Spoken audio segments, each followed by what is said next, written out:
well, hold on that list because like I like we can actually like dive into that in a little bit here. So just stick with backlog stuff. Oh yeah, edit that out. I'm gonna cut everything you say out. Actually, this is gonna be my good. Just gonna be you talking.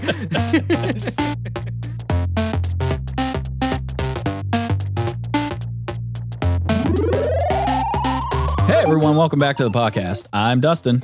Court. And we are the Couch Play Cousins. Today we thought we'd discuss the games that we've been playing, as well as the ones we want to play during this period of quarantine we find ourselves in.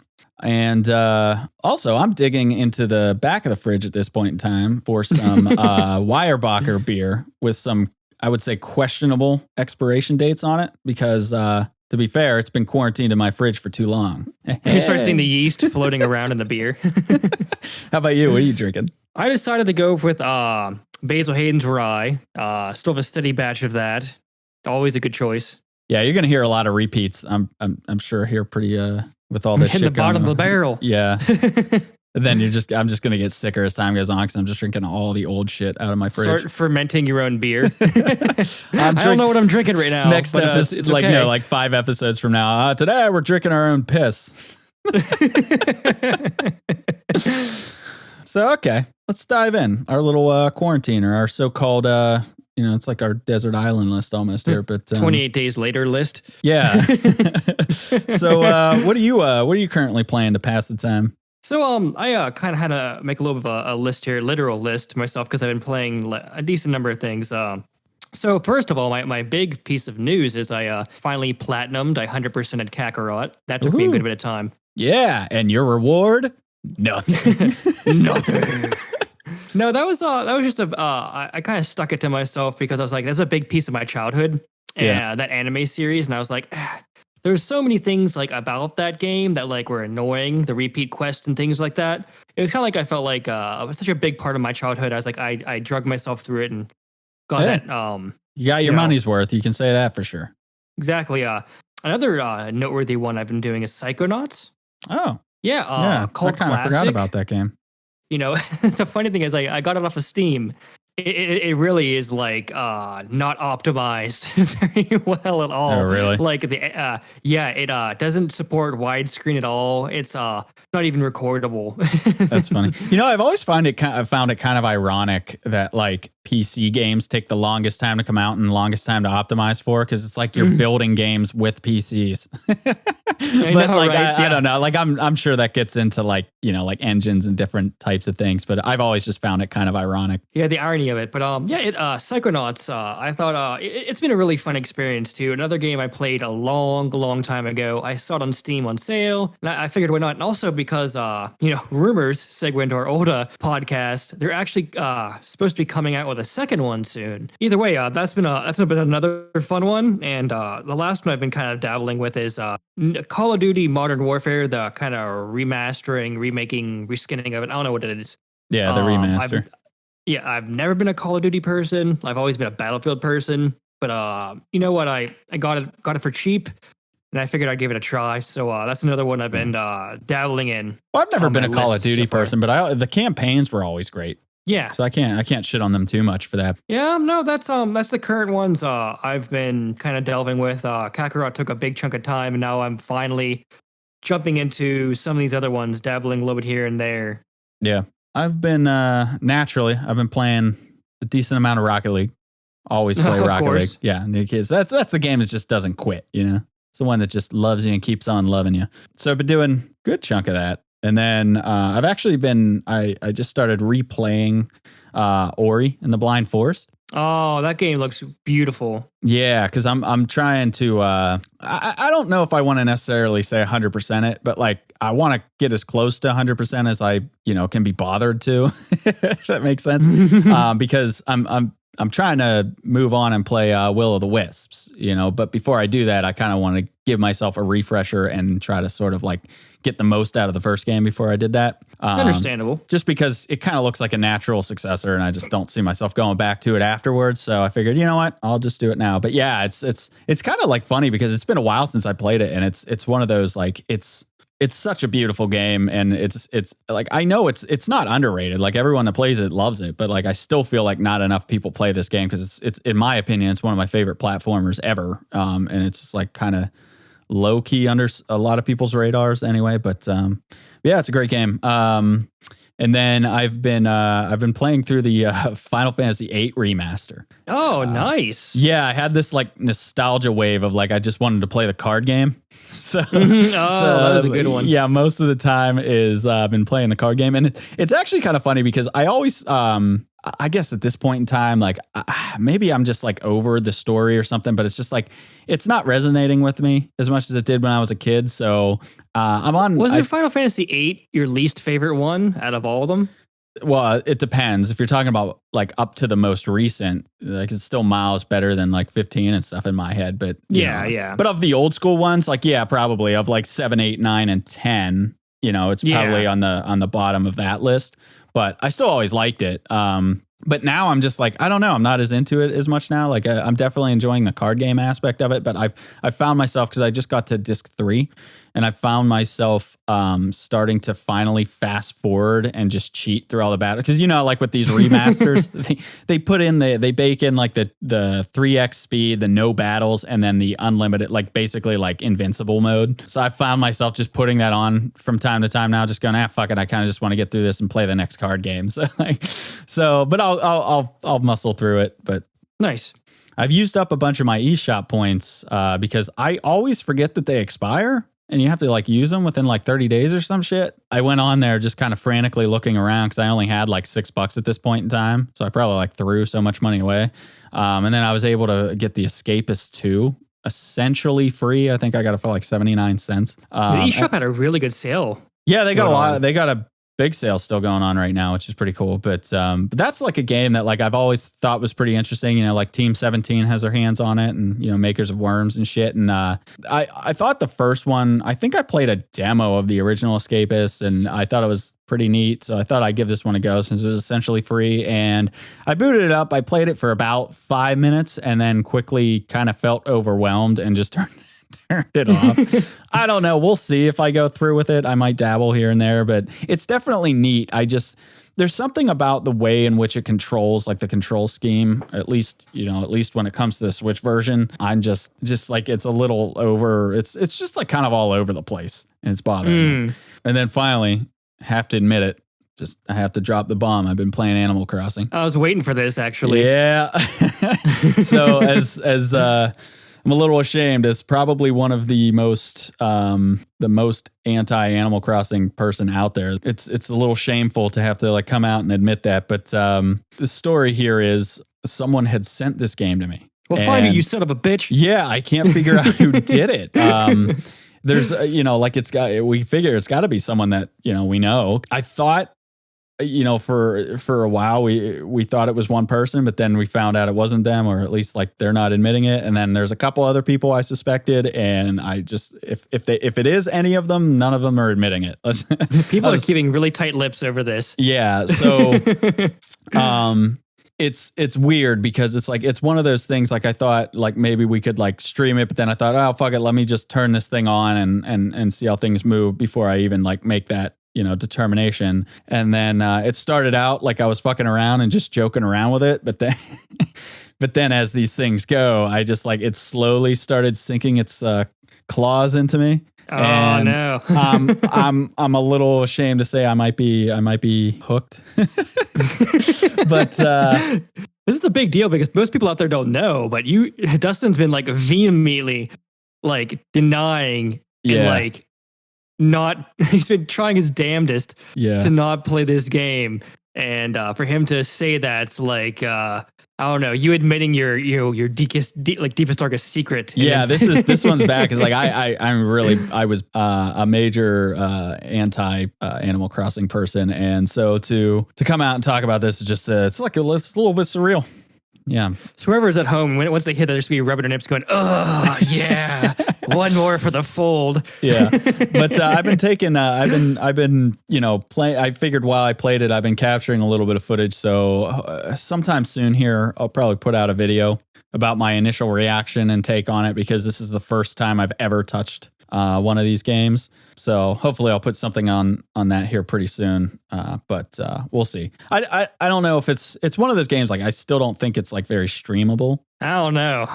That's like crack to some people. Yeah, Like, I know. just But like think for of- me, I'm just like, it's sort of like it all happens in real time and over a long period of time. So I figured it's probably just easier if I just like do like an initial take video or something and be done with it.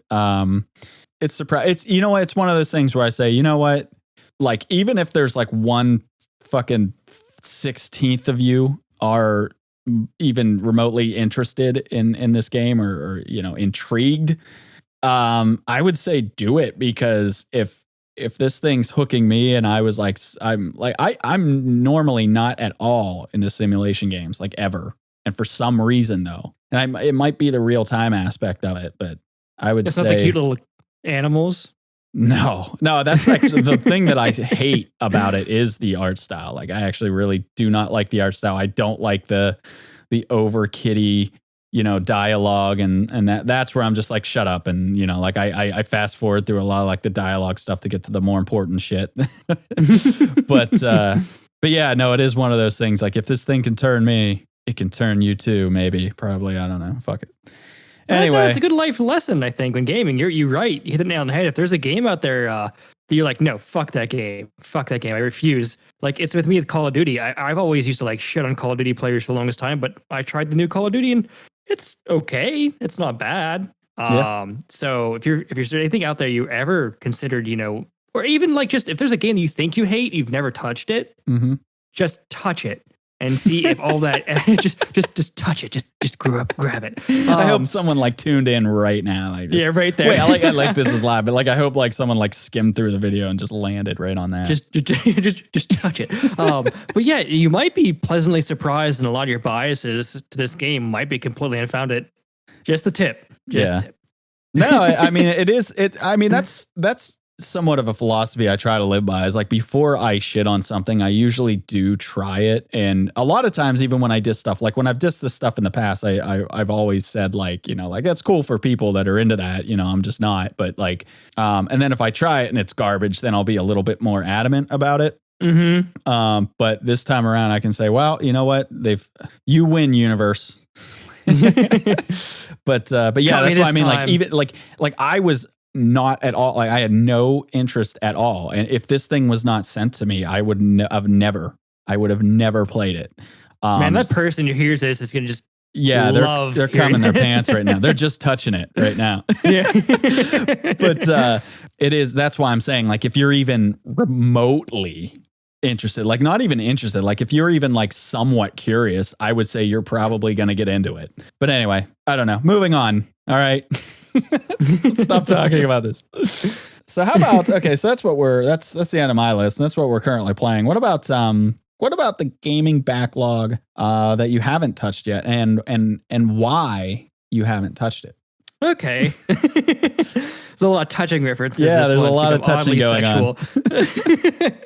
I have Neo, the original Neo, because I know they're coming out the second one. Yeah, Neo 2. Isn't it out? I think it's out. I think it might be out. It might be. Yeah, I think it's out. It's either out or very close to just becoming touch out. it. It's out. Yeah.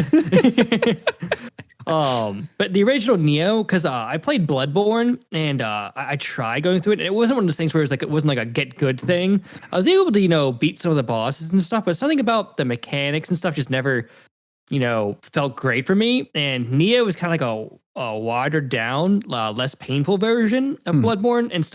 And coincidentally, Shadow of the Colossus, I played the original.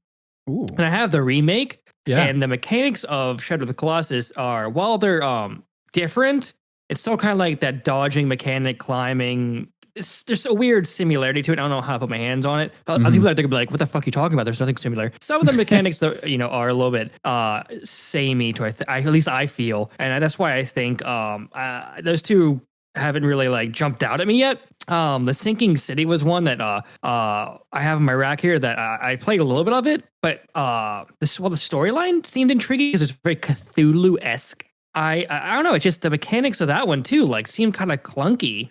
Clunkier than they needed to be for the game. And I don't know, just put me off a lot. But yeah, so those are the kind of the ones that like I keep walking past and they're there. You know, they're perfectly serviceable games, but I don't know, they just aren't jumping out at me.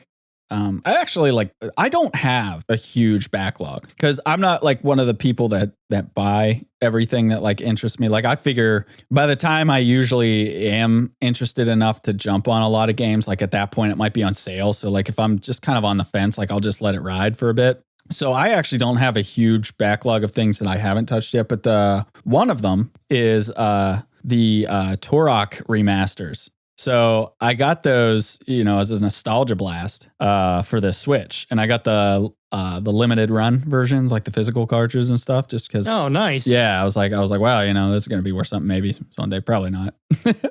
but it's actually still like all wrapped up and everything. I haven't touched it yet because I thought like maybe that was going to be something we could like stream or something early on, but as like time has gone on, I just don't know anymore. So at this point, it's just kind of sitting there. And honestly, every day, every time I go to play or pick up the Switch or something, I look at it and I think, you know what, I'm going to open that. And I just like haven't gotten around to it yet, but it's going to happen. I just don't know when. Maybe we'll stream it. Maybe we won't. So that's one. Another one is, of course, I already mentioned this earlier, but I have Will of the Wisps on my backlog right now. It's sitting on my PC. I just haven't had a chance to play it yet because I've been wanting to go back through. So that's why I'm currently replaying that one. So as soon as I'm done beating the original again, which I'm getting close, I'm about 3/4 of the way through it, I'll jump onto that one. And then other than that, that's like really the only backlog stuff that I have. Outside of that, there's just like a lot of games that I kind of have left to complete. Games like Halo, like the Master Chief Collection, like, I mean, I haven't run through any of those games in their entirety yet. So I kind of want to do a little bit of that. And then another game that I haven't beat that I'm probably about 50% of the way through is Astral Chain. And that was an interesting one. Yeah, it's decent. I'm not a huge hack and slash kind of person, but I figured, fuck it, I'll try it, and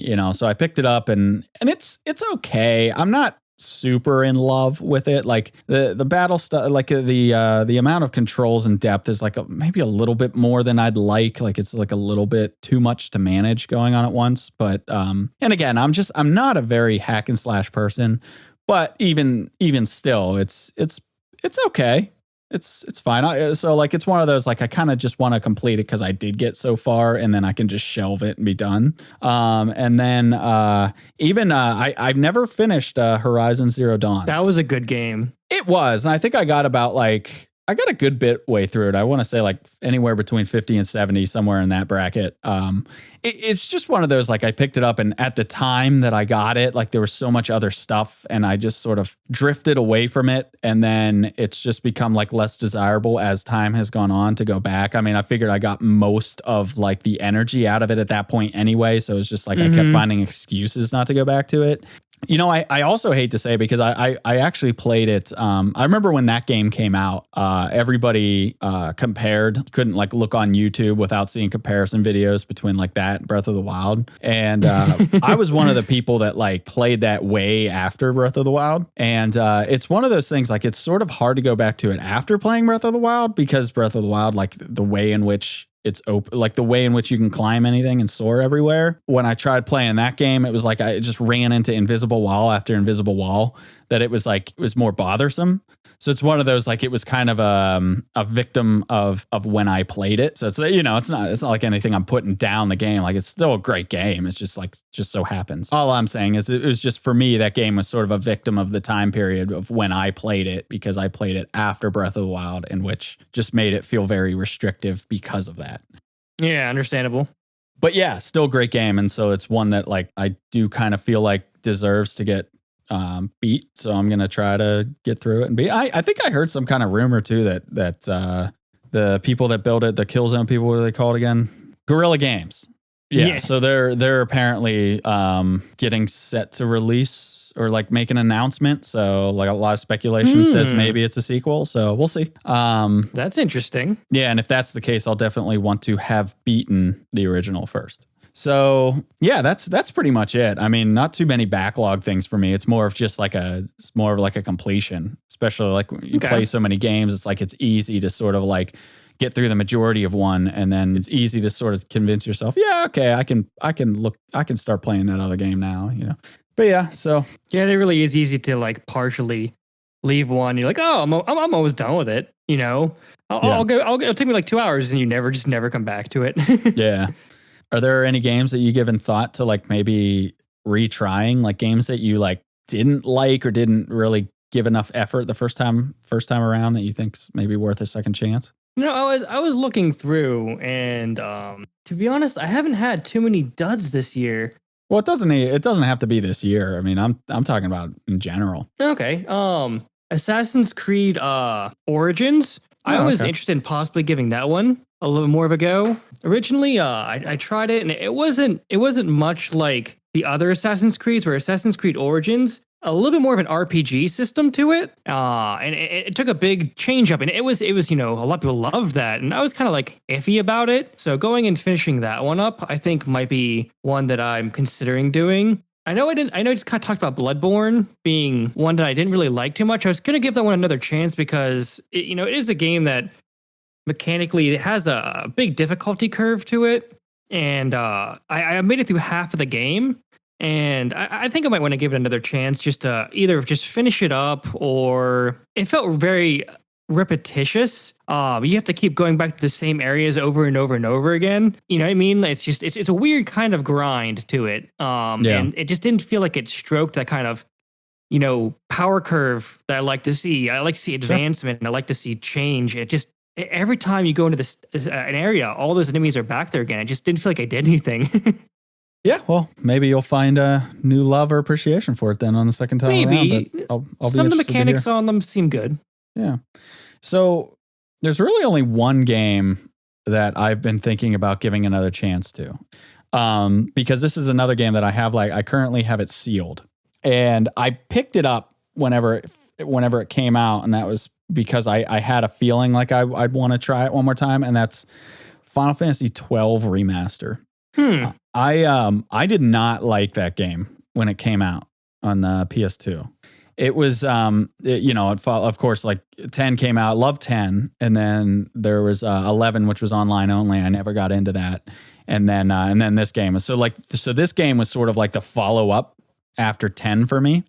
Mm-hmm. And it was just so like, it was so muddy and brown looking, and it was just like none of the character. I didn't like any of the character models, and the battle system. This was like the first Final Fantasy. I mean, I don't know what 11 was at that time, but like this is the first time where a mainline Final Fantasy game on a console is using sort of this hybrid action / RPG approach. And I just wasn't that into it. Like it's just I've always been that a JRPG fan, like the turn-based system. And and so like I just wasn't super into it. And that combined with everything else. I mean, the one thing I will say is the story seemed interesting, and the set pieces and stuff, like the towns and everything, like the castle areas, like they were really, really cool. And everything felt massive. Like that game actually felt very overwhelming when I played it the last time. But I do remember there's like so much going on. But I just couldn't get into it, and I think I stopped like maybe a quarter of the way through it. I just never really felt motivated. So now with like the remaster and some apparent changes that I've heard about and stuff like that, I just figured, you know what, I'll give it a go. So I picked it up on the Switch when it was announced for it. And like I said, it's still sealed, but I do want to crack it open, give it one more go just to see if it's like maybe after playing all these other games that I've played recently, maybe I'll be able to sort of stomach the battle system and everything. So who knows? So that's really the only one that I have. Maybe there's redeeming qualities in that one. Like you said, who knows? Maybe there's a piece of the storyline you haven't experienced yet that maybe be like, whoa. Yeah. Who knows? That's one of the Final Fantasies I kind of skipped over, and I really have like limited to no experience with that one at all. Yeah, a lot of people love it. It's one of the ones that like I was so frustrated at first because I was like, why is everyone talking so highly about this game? Like it sucks, but I don't know. Maybe we'll see. I'll give it a go. Hopefully, sometime in the coming weeks, I'll crack it open and see what happens. All right. Yeah. I mean, shit, if Animal Crossing sunk its teeth in, maybe this one can have. Are there any games either upcoming, or I guess it can be anything, but like specifically maybe upcoming games that you know about that are going to make it onto that list, onto your backlog? Okay, so there's one game that just came out, I think like a month ago. So it's pretty new. It's called Bleeding Edge. Oh yeah, It's made by Ninja Theory, which is that's of course that's the Overwatch type game. it's a little more slower paced than Overwatch. It's also from a third person perspective. Um, and the mechanics are more melee based than shooter. So of course there's some big differences to it. But it seems interesting. If I can catch it, I think it actually retails at $30, which is on. not I bad. saw it's on Game Pass actually for free if you have Game Pass. Okay, yeah, it's I would say it seemed interesting to me, and I always wanted to support Ninja Theory because I think they did really good with everything they've made so far, and I want to support them in whatever they're doing in the future. Cool. Also, here's a big one people they should know about if they haven't because it's made by a juggernaut of the industry right now, which is Amazon. They're coming out with an RPG called New World. Yeah, It's coming out in May, and it's an MMORPG, and it has interesting mechanics to it that basically you're a person coming to this new world where it has magic, and I guess this magic's been corrupting conquistadors, people from World War II, all these warriors and explorers that have come to this place that have succumbed to this corruption, I guess you could say. So it's got a bunch of different set pieces and historical warriors and things like that you're going to fight. And you'll be settling in and making this town and helping other players build up these towns. But the difference about this MMORPG than other ones is their new take is these can be attacked by the server-controlled NPCs. They'll send an army essentially at these settlements, and you have to hop in, or the settlement gets destroyed and it just disappears. And it kind of made me think of almost like PlanetSide. If you remember the original PlanetSide, you would have a base. You're making all these comparisons to games that are like so not like each other at all. I know, but think about this. So in PlanetSide, you spend a lot of time at a base, and a base would kind of become home. You get used to it being there and being able to spawn there and meet your friends there and stuff like that. So whenever a battle came over that base, it almost felt like it had more meaning to it. And it might just be me, but you wanted to hold out. You had a weirdly emotional connection to that place sometimes, especially if you held it for a long time. I thought about that, and I thought about this new concept, and I was like, okay, let's say you help build a settlement. Let's say you put a house in there. I'm not sure all the mechanics will be. You get used to going there, especially if you have friends in the games and things like that. And all of a sudden now it's going to get destroyed, or it's in the process of being destroyed. You'd have that emotional connection to defend it more, which seems interesting to me. Having emotional investment in something you build into a game. So yeah, it's also made by Amazon, which they have all the money in the world to not fuck this up. So they could basically that doesn't necessarily mean anything. It doesn't mean anything. But you'd think if anybody had the money to make this thing good, and it's their first foray into gaming, so you think they're going to want to make a name for themselves and go, hey, we're making something good. We're not just a juggernaut that has a bunch of money to throw around. Yeah, I remember I saw the initial announcement of that, and I remember thinking, oh, that's going to be some next gen thing, and then I just saw it on Steam when I was browsing around the the little previews and everything. So I started looking into that, and that was actually one of the ones that was going to be on my upcoming list too. Is I thought it was interesting. If nothing else, if for no other reason other than I want to see Amazon's first game, if that's the only reason I check it out, still. But yeah, I'm sure it'll definitely turn some heads. I also thought it was interesting because I think it retails for $40. It's not even a full price game. And they're not going full price with it either, which I'm surprised. Yeah, that's pretty cool. So it might be worth it for that reason too. But other than that, the only game that's on my radar that's coming up here, oh man, in 2 days, that's Final Fantasy VII Remake. Boo! Well, like I said, I gotta, we've expressed our early impressions on the thing after we played the demo, but I gotta give its official go, and I'll play through it and see how it is before I pass any final judgment. But as time goes on, I'm getting more disappointed though, because first off, they launched a new trailer. And it fucking spoils everything. It's the most detail oriented thing I've seen on it so far. And I've already felt like the other trailers were a little spoilery, but this one I'm like, holy shit! Are they saving anything for the release? Yeah, they gave away a lot of key things, and it just people who haven't experienced Final Fantasy VII yet, it's like, man, they're really not going to get much of a good new experience. But even beyond that, I'm actually like realizing that like I'm starting to think and starting to see, not just from the trailer and like that kind of shit, but like even some of the things that I'm reading and watching on YouTube right now, like a lot of these like initial like thoughts that and reviews that some people have, like the non-spoilery stuff. I'm starting to realize that this might actually be quite different. This game, like the story and everything, might be quite different, which is disappointing to hear that because, like I said, like I'm okay. Like we talked about Resident Evil 2 and everything. Like I'm okay with some changes and even some cut stuff or added stuff. Like it's fine. But like as long as you have like the main, the core story and everything like stays intact. But like based on what I'm seeing and hearing, it might be a little bit more different than I was initially thinking it was going to be. And again, I'll save the judgment for after, I play through it. But that's just something that's sort of like starting to hit home a little bit here. And then I'll do my best to be objective as well, because I also intend on doing my playthrough of it. But if my views are not changed, I'm going to definitely stick to my integrity, and maybe we can be some of the proud, the people that actually didn't fall on their faces fawning over this before it came out.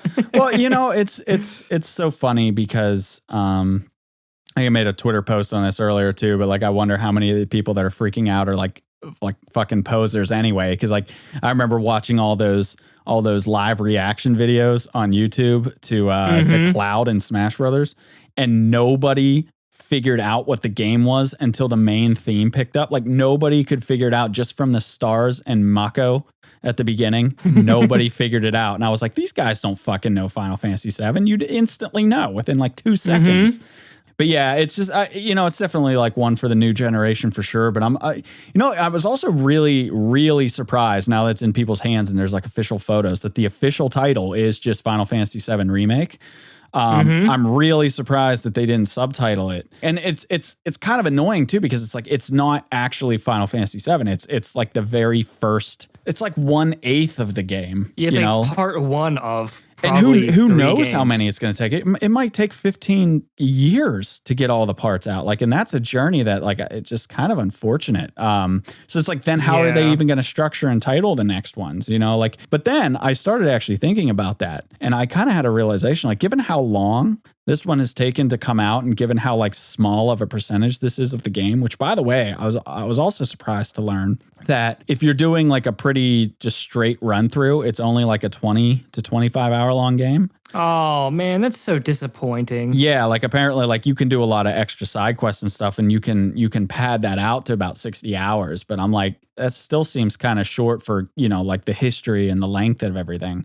But it started having me realize that, like, you know what? I wonder, what if they don't complete it? What if they just kind of abandon it? And this is just like the game. Like, it's just like, hey, here's our initial experience of how this game looked like. And then in that way, the Final Fantasy Remake title is fitting because it's it. Like, there is not going to be anything else. Do you think they're trying to do this to test and see if it still had any relevancy or purchasing power by people? It's like, hey, possible. Let's not do the full thing and see if they like it. And if it does well, then we'll invest more in it. You know it's what I mean? Possible. It just definitely has me feeling like that title really just makes me feel like they're keeping their options open in case they feel like they need to or want to abandon it, which is again, like just more credence to be disappointed.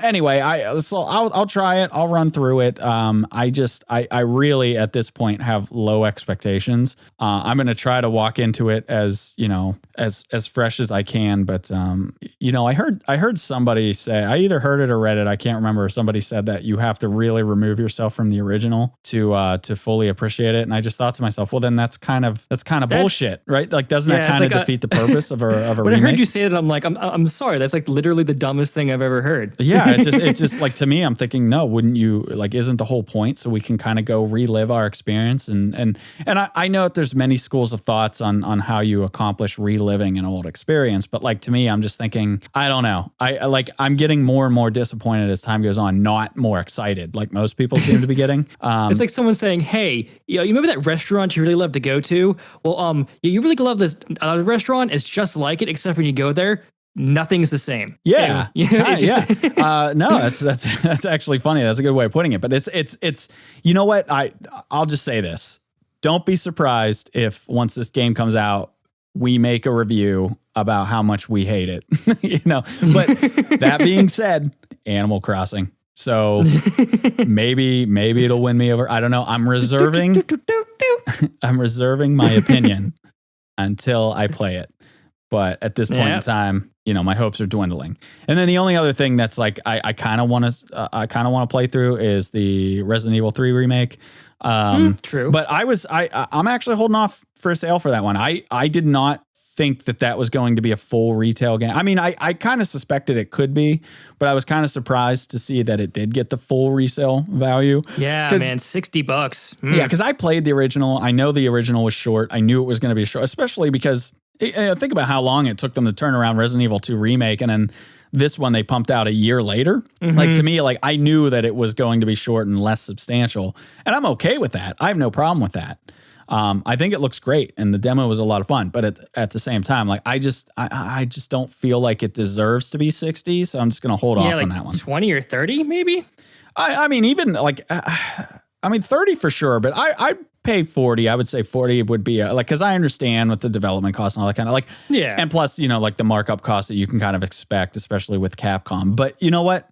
I would at least appreciate it in the same way that Amazon's doing their game. Like, hey, you know what? You're not making it a full value game. I can respect that. And, I get it. But again, like, just the $60 price tag is just having me go, maybe wait. What about, like, are there ones that out of everything we talked about that you would recommend for people? Sure. I think the ones I've kind of highlighted here that I've had really good experiences with over the last couple of weeks was, of course, Psychonauts. I thought Psychonauts is it's still it's aged, yes, a little clunky, but the story and the humor in it is terrific. Yeah. It's definitely held up. It's very quirky. The characters are all interesting. The art style, while it's definitely aged, is still interesting as well. And for those who have not played Doom Eternal and want to get kind of like the beginning concept, even though it's not really required, you're not going to miss out on much. But the original Doom, I think it's a good game to go back to. You're going to probably pick it up for pretty cheap, especially on like... Yeah, it was really cheap the last time I saw it. It was like $10-15. Yeah, totally worth it. Totally worth $10-15. Yeah, I'll second that. If you haven't gotten into the Doom series yet and you don't have Doom Eternal and you're trying to get and you just want a taste of it before you sink $60 into Eternal, get Doom 2016. It's going to give you like the same sort of feel. Yeah, if you don't like that one, don't get Doom Eternal because exactly. But yeah, those two have been good. As much as I'd love to recommend Kakarot because I platinumed it, I can't unless keywords unless you liked the series. If you liked the series, the game is kind of a certain love letter to those fans, and they are coming out with new content, some DLC stuff. So if you really love the series and you really love Dragon Ball, it's a worthwhile game to pick up, and you'll really like it just for the sake of that. But if you never liked the series, I really can't recommend the game for you. There's nothing too groundbreaking about it. Yeah, that one definitely had a lot of mixed opinions. But yeah, no, I remember we did a stream on that one, and as someone that I have no intention of picking it up, myself, but like I can definitely say that like it's definitely a nice throwback, a joy to kind of like sit through if you're a fan of the series.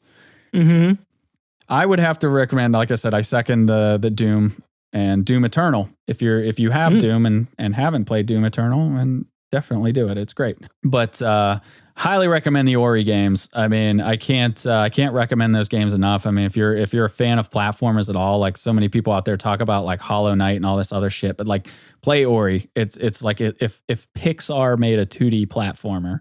It looks beautiful. I haven't touched it yet, but it looks great. It's so gorgeous, and the music is just like really hits you in the feels, and the story is like that classic sort of Disney Pixar-esque, like sort of like it like tries to tug on your heartstrings here and there, and it's so well done. It's hard to believe that it was done just from a couple of guys working remotely. Like that's kind of crazy. Impressive. Yeah, it's so good, and both of them. I mean, I haven't played the second one, but I'm already sure it's going to be good. But I can say that play these games like right now. If you have Game Pass, they're free. So get on and download them and just give them a go. And if you don't have Game Pass, you can get the first Ori. It's going on sale right now for $5 on Steam. Damn, that's good. Yeah, it might be the same on the Xbox Store too. And I don't know, Switch is probably still like $15-20. I don't know, but definitely Steam, and I think Microsoft Store has it for $5 right now. It's not even a thought. Just get it. $5 for that game that's a ripoff. Like that's that, or for the other way around. Like you're stealing the game. It's a ripoff to the company, to the developers. Yeah, it's awesome. I'm really excited to start Will-O-The-Wisps, and I can't wait to see what that what Moon Studios does going forward. And then I would, the only other things that I would say, like those are the big ones, but I would say, like, if you haven't yet, like, don't forget, like, they occasionally add things to the NES and SNES store. And if you want to get your nostalgic blast on, check out those online services, dabble around. I just turned on Link to the Past the other day, just to throw back, I just played it for like 20 minutes, 30 minutes, something like that. But it's like, I love being able to go through that. And I found out, me and my one buddy experimented with the multiplayer thing where you can hand the controller off and you can watch them play, like, and you can help people. So, like, he's never played Super Metroid. So he jumped in, we both jumped into Metroid, and I was just watching him play. And anytime he couldn't figure something out, if he couldn't figure it out, you can just hit like the little options button and pass the controller to the other person. And then I could just clear it for him and then let him get on his way. It was really cool. So if you haven't experimented with that feature, try it out. It's pretty damn cool. And then the only other thing that I was going to say, we kind of touched on this already, but check out the eShop, check out the Microsoft Store and Steam. Microsoft and Nintendo have like a lot of deals going on right now. So check those out. And that's all I got to say about that. Nice. Yeah. How's what do you think about this quarantine? Do you think it's how do you feel it's been affecting games? Good, bad? I don't know. It's like a mixed bag. It's like, while people are stuck at home, they have this opportunity of hitting all this backlog and stuff like that. And it has, like we talked about in the other podcast about, rumors, it's definitely put that in overdrive, and it's forced a lot of companies to kind of like push out information about other games coming out, to, build hype and things like that, to kind of keep a lot of the, things afloat in the industry. Especially without these, E3 and other things going on. Oh, and in the same boat, a lot of the E3s and a lot of the, cornerstones, like the things we look forward to. I always talk to my one friend and say, like, E3 is kind of like Christmas to me when it comes to like games being released and stuff like that, and those being canceled. Yep. I don't know. It just feels like a part of like gaming culture didn't exist this year, and which really sucks. So I don't know. Like I said, it's a really big mixed bag. I feel like culture as being a gamer has taken a hit. But in the same boat, it's given us time to kind of play catch up, you could say. Yeah. In some of the games we missed. Yeah, that's a good like sort of package I think you just delivered there. It's good in the sense that like it's good for your backlog. It's definitely been easier, especially like if you're in a work from home situation, it's easier to sort of just jump in a game here and there throughout the day. And it gives you a little bit of extra time and an excuse to kind of stay stuck indoors and play a game. But it's bad in the sense that like the industry is hurting game wise now. That's like we're sort of hitting a drought. All right. Well, that's going to wrap it up for us today. Thanks for listening. If you'd like to see or hear more of our content, you can visit our website at couchplaycousins.com, where we have links to our podcast as well as our YouTube, Twitch, and social media. Feel free to stalk us on Twitch at couch_cousins and Facebook at couchplaycousins. And if you like to share any comments, ideas, or whatever, we do have a contact section there. So feel free to reach out. We'd love to hear from you. We try to Twitch once a week now, and those get reposted to YouTube. So check those out and subscribe if you want to stay up to date on all of it. So until the next one, cheers. Later, guys.